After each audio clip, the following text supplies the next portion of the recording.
இப்போது நம்ம தமிழ்நாட்டை பொறுத்தளவுல அல்லது இந்தியாவை பொறுத்தளவுல நம்மக்கிட்ட மக்கள் வளம் இருக்குது. ஒரு சீனாவுல இதே மாதிரியான மக்கள் தொகை தான் இருக்கு. அந்த சீனா வந்து தொழில்நுட்பத்துலலாம் எங்கேயோ போயிட்டான். காரணம் என்னன்னா, அவங்ககிட்ட ஒற்றுமை இருக்கு. மொழியை அடிப்படையாகக் கொண்ட ஒரு ஒற்றுமை இருக்கு. அங்க பல்வேறு மொழிகள் இல்ல. ஒரே மொழி தான் இருக்கு. சீன மொழி தான் இருக்கு. அதனால அந்த சீன மொழியில் தாய்மொழியில் கல்வி கற்கிறார்கள். அதனால தான் அந்த சீனர்கள் வந்து ஒற்றுமையா இருந்து அந்த நாட்டோட முன்னேற்றத்துக்காக பாடுபடுறாங்க. இப்ப இந்தியாங்கிறது நாடு கிடையாது. சீனாவோட இந்தியாவ ஒப்பிடக்கூடாது. இந்தியாங்கிறது நாடு கிடையாது. அப்ப இந்தியா முழுதும் இந்திய கொண்டு வரணும் அப்படிங்கிறத அப்படித்தான் இவங்க யோசிக்கிறாங்க. சீனாவெல்லாம் ஒரே மொழி இருக்கு. அங்க ஒற்றுமை இருக்கு. இங்க பல்வேறு மொழி இருக்கு. அதனால தான் வேற்றுமை இருக்கு. அப்ப இந்தியாவையும் ஒரே மொழியின் கீழ கொண்டு வாங்க. இந்தியாங்கிறது வந்து நாடு கிடையாது. தமிழ்நாடுன்னா அது ஒரு நாடு அப்படி வச்சுக்கலாம். கர்நாடகா அது ஒரு நாடு. கேரளாங்கிறது ஒரு நாடு. அப்போ தமிழ்நாட்டுக்குள்ள தான் நம்ம ஒற்றுமையை ஏற்படுத்தணுமே தவிர, இந்திய அளவுல ஒற்றுமையை ஏற்படுத்தக்கூடாது. இந்தியாவுல பல்வேறு மொழிகள் தான் இருக்கும். அப்போ இந்தியாங்கிறது வந்து அப்ப இந்தியாவுல தமிழ்நாடு அளவுல ஒற்றுமை ஏற்படுத்து. 8,00,00,000 மக்கள் இருக்காங்க. அப்ப கிட்டத்தட்ட ஜப்பானோட மக்கள் தொகைக்கு இணையா ஜப்பான்ல 12,00,00,000. இங்க நம்ம ஒரு 8,50,00,000 மக்கள் இருக்கோம். கிட்டத்தட்ட ஜப்பானும் நம்மளும் ஒரே மாரியான மக்கள் தொகை தான். ஜப்பான் எப்படி முன்னேறியிருக்கு பாருங்க. ஏன் அவ்வளோ முன்னேற்றம்? ஜப்பான்ல ஒற்றுமை இருக்கு. ஏன்னா, அங்க ஒரே மொழி தான் இருக்கு. ஜப்பானிய மொழியில் கல்வி கற்கிறார்கள். ஜப்பானிய மொழியில் தொழில் செய்கிறார்கள். அதனால தான் ஜப்பான் அ என்கிற அந்த ஜப்பானியர்கள் ஒற்றுமையா இருக்காங்க. ஜப்பான் மொழி தான் ஜாப்பனீஸ் மொழி தான் அவங்கள ஒன்று சேர்க்கிறது. அங்கேயும் வந்து ஹிந்தி அல்லது இங்கிலீஷ் இப்படி பல மொழிகள கத்துக் குடுத்தா அவங்க ஒத்துமையாவே இருக்க மாட்டாங்க. அவங்களுடைய ஒத்துமைக்கு அது மாரி ஜெர்மன்காரங்களுக்கு அவங்களுடைய ஒத்துமைக்கு அவங்களுடைய தாய்மொழி தான் காரணம். அப்ப தமிழ்நாட்டுல 8,00,00,000 மக்கள் இருக்காங்க. ஏன் ஜப்பான் மாரி நம்மளால முன்னேற முடியல அப்படின்னா, நம்மகிட்ட ஒற்றுமை இல்ல. காரணம் நாம ஆங்கிலம் என்கிற இன்னொரு மொழியின் கீழ் ம் இன்னொரு மொழியில மோகம் நமக்கு. சிலர் இந்தியும் கத்துக்கிறாங்க. பெரும்பாலான எல்லாருமே ஆங்கிலம். தொழில் எல்லாம் ஆங்கிலம் தான் ஆதிக்கம். தொழில்லயும் ஆங்கிலம், கல்வியிலும் ஆங்கிலம். பத்தாக்குறைக்கு இந்தியும் உள்ள நுழைந்து நானும் கொஞ்சம் ஆதிக்கம் செலுத்துறேன் அப்படின்னு. தாய்மொழிக்கு மதிப்பே கிடையாது. அதனால தான் இங்க ஒற்றுமை எந்த அடிப்படையில நீ ஒற்றுமையா இருப்ப? சரி ஆங்கிலத்தின் அடிப்படையில நாமெல்லாம் ஒன்றுபடலான்னா நெறைய பேருக்கு ஆங்கிலம் வரமாட்டேங்குது. பல ம ப முதுகலை படிப்பெல்லாம் படிச்சுட்டாங்க. ஆனாலும் அவங்களுக்கு ஆங்கிலம் வரமாட்டேங்குது.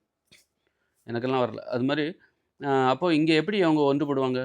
ஆங்கிலத்தின் அடிப்படையிலும் ஒற்றுமையா அப்ப தாய்மொழியின் அடிப்படை தமிழ் மொழியின் அடிப்படையில் நாம் எளிதாக ஒன்று சேர்வதற்கு ஒரு வாய்ப்பு இருக்கு. இங்க ஒற்றுமையை ஏற்படுத்தணும்னா, அது தாய்மொழியின் வழியில் தான். ஏன்னா, அது எல்லாருமே பேசுறாங்க. எல்லாருமே பேசக்கூடிய ஒரு மொழியா இருக்கு. எல்லாருக்குமே ஈஸியா வரும். நீங்க ஆங்கிலத்தின் வழியில் ஒரு ஒற்றுமையை ஏற்படுத்த முயற்சி செய்றீங்க. அந்த ஆங்கில மொழி நெறைய பேருக்கு வரமாட்டேங்குது. படிச்சவங்களுக்கும் அது வரமாட்டேங்குது. படிச்சவங்களுக்கே அது தகராறு இருக்கு. ஒரு 10% தான் ஆங்கிலம் என்பது வருகிறது. 90% ஆங்கிலம் என்பது இன்னொரு 10% கஷ்டப்பட்டு தான் அந்த ஆங்கிலத்த 80% ஆங்கிலம் புறக்கணிக்கப்பட்ட ஆங்கிலத்த புறக்கணிச்சுட்டாங்க. எனக்கு இது வராதுங்கிற முடிவோட தான் அப்ப இவங்க இந்த 80% 20% தான் ஒற்றுமையோட இருக்காங்க. மீதி 80% அந்த ஒற்றுமையோட சேர மாட்டேன்றாங்க. அதனால தான் நம்மகிட்ட வந்து முன்னேற்றம் என்பது ஏற்படல. அ அப்படின்னா, இப்ப இன்னைய காலகட்டத்தில நாம ஒற்றுமை இல்ல. அதனால நம்மகிட்ட ஒரு ஜப்பான் போல ஒரு முன்னேற்றம் என்பது நம்மகிட்ட சாத்தியமில்ல. அதுக்கு காரணம் மொழி அடிப்படையிலான வேற்றுமை தான் காரணம். நம்ம தமிழர் என்ற அடிப்படையில், தமிழ் மொழி என்கிற அடிப்படையில் நம்மட்ட ஒற்றுமை இல்ல. அப்போ நம்ம கடந்த காலத்த பாருங்க. ஒரு 2000 வருஷத்துக்கு முன்னாடி இந்த தமிழ்நாட்ல இப்போ ஆரியர்கள் வந்தாங்க. சமஸ்கிருத மொழி பேசுகிற ஆரியர்கள் உள்ள வந்தாங்கல்ல. அதுக்கு முன்னாடி பார்த்தா தமிழ் மொழி மட்டும் தான் இங்க பேசிட்டு இருந்தாங்க.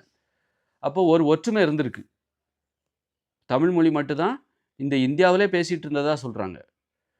இந்தியா முழுவதும். சரி நம்ம தமிழ்நாடு மட்டுமே எடுத்துப்போம். தமிழ்நாட்ல தமிழ் மொழி மட்டும் தான். பிற மொழி இங்க இல்லவே இல்ல.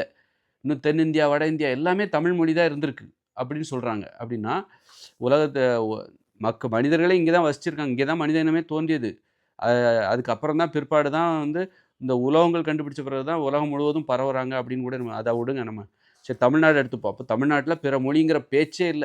தமிழ் மொழி மட்டும் தான் இருந்திருக்கு அப்படின்னா, தமிழர்கள் எவ்வளோ ஒற்றுமையா இருந்திருப்பாங்க. அப்போ ஒற்றுமையா இருந்திருந்தா இங்க என்ன நடந்திருக்கும் அப்படின்னா, ஒரு பயங்கர தொழில்நுட்பத்தில முன்னேற்றம் அடைந்தவர்களாக அப்ப அவங்க இருந்திருப்பாங்க. அப்ப என்ன தொழில்நுட்பமோ அதில அவங்க முன்னேற்றம் அப்பவே கம்ப்யூட்டர்லாம் வந்துருச்சு அப்படிங்கிற இதெல்லாம் அப்படியெல்லாம் கிடையாது. ஆனா அப்போதைக்கு ஒரு தொழில்நுட்பம். என்னவா தொழில்நுட்பம் இருந்திருக்குமோ, அதில அவங்க ஒரு மேம்பட்ட ஒரு வாழ்க்கை வாழ்ந்திருப்பாங்க. நல்லா பார்த்தீங்கன்னா, தாய்மொழியில் கல்வி கற்கிற எந்த ஒரு நாடும் சரி, மேம்பட்ட ஒரு வாழ்க்கை தான். சைனாவெல்லாம் போய் பார்த்தீங்கன்னா, அந்த குடும்பங்கிற அமைப்பு கட்டி காப்பாத்தப்படும். அது இடத்துல தொழில்லயும் அவங்க ரொம்ப முன்னேற்றம் அடைஞ்சவங்களா இருப்பாங்க. இதே நம்ம இந்த கல்யாணத்துல மண்டபத்தில நடத்துறது இப்படிலாம் அப்படியே அவங்களுடைய குடும்ப அமைப்பையும் பாதுகாக்கப்படும். உறவுகள், சொந்தங்கள் அப்படி இருக்கும். கலாச்சாரத்தையும் கட்டி காப்பாத்துவாங்க. தொழில்லயும் பயங்கரமா முன்னேற்றம் இருக்கும். இந்த கலாச்சார சீர்கேடுலாம் இந்த சீனாவுலலாம் கிடையாது. ஜப்பான்ல கூட கிடையாது அப்படின்னு கூட ஜப்பான்ல இருக்குது. ஆனா சீனாவுல வந்து அது கொஞ்சம் கம்மி தான். அப்போது அக்காரணம் ஒரே மொழியின் கீழ் பிற மொழியின் தலையீடு அங்கே இல்லை. அப்போது ஒரு காலகட்டத்தில் சமஸ்கிருதம் இங்கே உள்ளே நுழையாத பட்சத்தில் தமிழர்கள் ஒரே மொழியில் தமிழ் மட்டும்தான் பேசினார்கள். அவர்களுக்கு தாழ்வு மனப்பான்மை என்பதே இல்லை. எப்போ இந்த சமஸ்கிருதம் பேசுகிறவங்க உள்ளே வராங்களோ, அவங்க வெள்ளையா இருக்காங்க. அவங்களோட ஒப்பிட்டு தான் இவங்களுக்கு தாழ்வு மனப்பான்மை. வெள்ளையாக இருப்பவர்கள் பேசுகிற மொழி சமஸ்கிருதம்.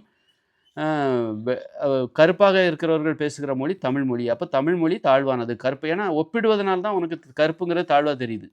இங்க வெள்ளையா இருக்கிறவங்க இங்க இருக்க வெளியில இருந்து தான் வர்றதுக்கு வாய்ப்பு இருக்கு. ஏன்னா இங்க உள்ள சீதோஷ்ண நிலப்படி இவங்க கருப்பா தான் இருப்பாங்க. அப்படி இருக்கும்போது, இங்க கருப்பு நிறத்தில் உள்ள மக்கள் தான் இங்கு இருக்கிறார்கள். வேற்று நிறம் இங்கு இல்லவே இல்லை எனும் பொழுது, இவர்களுக்கு ஒப்பிட்டு பார்த்து தாழ்வு மனப்பான்மை வருவதற்கு வாய்ப்பே இல்ல. தனது மொழியை தன்னை உயர்வா தான் நெனச்சிருப்பாங்க. தனது மொழியையும் உயர்வா தான் நெனச்சிருப்பாங்க. பிற மொழியும் இங்க கிடையாது. பிற நிறத்தவர்களும் இங்க இல்ல. எப்ப சமஸ்கிருதம் பேசுறவர்கள் உள்ள வர்றாங்களோ, அவங்க வெள்ளையா இருக்காங்க. அவங்க வெள்ளையா இருக்கும்போது, அவங்களோட தன்னை ஒப்பிட்டு தாங்கள் கருப்பு நிறத்தவர்கள் என்கிற அந்த தாழ்வு மனப்பான்மை அப்பதான் வருது. அப்பதான் இந்த மக்களுக்கு தாங்கள் பேசுகிற மொழி மீது கூட ஒரு தாழ்வு மனப்பான்மை. மொழியவே தாழ்வா நினைக்கிறாங்க. அப்பதான் இங்க வந்து வேற்றுமை ஏற்படுகிறது. வேற்றுமை என்பது ஒற்றுமை என்பது இல்லாமல் நாம ஒன்றுபடுவது நாமெல்லாம் உயர்வா நினைச்சா தான் ஒற்றுமையா இருப்போம். நம்மளையே நாம தாழ்வா நினைச்சா யாரும் ஒற்றுமையா இருக்க மாட்டாங்க. அப்போ ஒற்றுமையா இருந்த காலகட்டம் பிற மொழியினர் இங்க இல்லாத, அந்த சமஸ்கிருதம் இங்க உள்ள நுழையாத, வெண்மை நிறத்தவர்கள் உள்ளே நுழையாத அந்த காலகட்டத்தில தமிழ்நாட்டில நல்ல ஒற்றுமை இருந்திருக்கு அப்படின்னா, கண்டிப்பா இங்க அந்த காலகட்டத்திய தொழில்நுட்பம் சிறப்பாக இருந்திருக்கும். அந்த காலகட்டத்தில என்ன தொழில்நுட்பம் இருந்ததோ, அதில அவங்க சிறப்பா இருந்திருப்பாங்க. எல்லா விஷயத்திலுமே சிறப்பா இருந்திருப்பாங்க. ஒரு ஆண், பெண் உறவுலயும் சுதந்திரம் இருந்திருக்கும். ஒரு மேம்பட்ட அறிவு உடையவர்களாக அவர்கள் இருந்திருப்பார்கள். அ ஒரு சிறந்த நல்ல மொழி எல்லா வகையிலுமே சரி, மொழி சார்ந்தும் சரி, வாழ்க்கை முறை சார்ந்தும் மிக நாகரிகமானவர்கள் இங்கு வாழ்ந்திருப்பார்கள். இந்த உலகத்திற்கே முன்னோடியானவர்கள் இங்க வாழ்ந்திருப்பாங்க. எப்ப வந்து பிற மொழியினர், வெண்மை நிறம் பேசுகிற பிற மொழியினர், சமஸ்கிருதம் பேசுகிற வெண்மை நிறம் பேசுகிறவர்கள் எப்ப உள்ள வராங்களோ, அப்பதான் அவர்களோடு தனது உடல் நிறத்தை ஒப்பிட்டு தாழ்வு மனப்பான்மை வருகிறது. கருப்பாக இருக்கிற தாங்கள் பேசுகிற தமிழ் மொழியும் தாழ்வானது தான் என்கிற கருத்து அப்பதான் வருது. அப்பதான் ஒற்றுமையில எல்லாரும் வந்து வெள்ளையாகணுங்கிறதுக்குள்ள முயற்சி பண்ண ஆரம்பிச்சுட்டாங்க. கருப்பா ஒற்றுமையா இருந்த எல்லாரும், இப்போ வெள்ளையா இருக்கிறவங்க புதுசா வந்தோனே, அவங்கள பார்த்து பிரிய ஆரம்பிச்சுட்டான். நான் வெள்ளையாக போறேன், வெள்ளையாக போறேன் அப்படி. வெள்ளையா இருக்கிறவங்கலாம் ஒற்றுமையா இருக்காங்க. அந்த சமஸ்கிருதம் பேசுற அந்த வெண்மை நிறத்தவர்கள், அவங்க ஒற்றுமையா இருந்த உடனே, அந்த ஒற்றுமையில போய் நான் சேர போறேன், நானும் வெள்ளையாக போறேன் அப்படிங்கிற அந்த முயற்சியில முடியுமா? வெள்ளையாக முடியலையே அப்படிங்கிற தாழ்வு மனப்பான்மையிலயும், வெள்ளையாக இருக்கிற முயற்சி நம்மளால முடியும், வெள்ளையாகறதுக்கு நம்மளால முடியும். வெயில்ல அலையாத, விவசாயம் பார்க்காத, அப்படி அந்த மாரி வெண்மையாவதற்கு என்னென்ன வழியெல்லாம் இருக்கோ, மஞ்சள பூசு, இந்த கருப்பு நிறத்த மறைச்சிரு, அதுக்கு மஞ்சள பூசு, அப்ப இருக்கிற டெக்னாலஜி. அப்ப அந்த மாரி ஒரு அந்த மாரி தான் தாழ்வு மனப்பான்மையில தான் நம்மகிட்ட ஒற்றுமை இல்லாம போயி, இன்னைக்கு நாம வந்து நாம முன்னேறாம, தொழில்நுட்பத்தில பின்தங்கி இருக்கிறது, வெளிநாட்டுக்கு அடிமைகளாக வேலைக்கு போறது எல்லாமே இதான் அடிப்படையாக இருக்கு. நம்மை தாழ்வாக நினைப்பது. நமது நிறத்தை தாழ்வாக நினைச்சு, நாம் கருப்பு நிறமுடையவர்கள் பேசுகிற மொழி தாய்மொழி தமிழ். அதையும் தாழ்வா நினைக்கிறதுனால தான் ஏற்பட்ட இவ்வளோ பிரச்சனைக்கு காரணம்.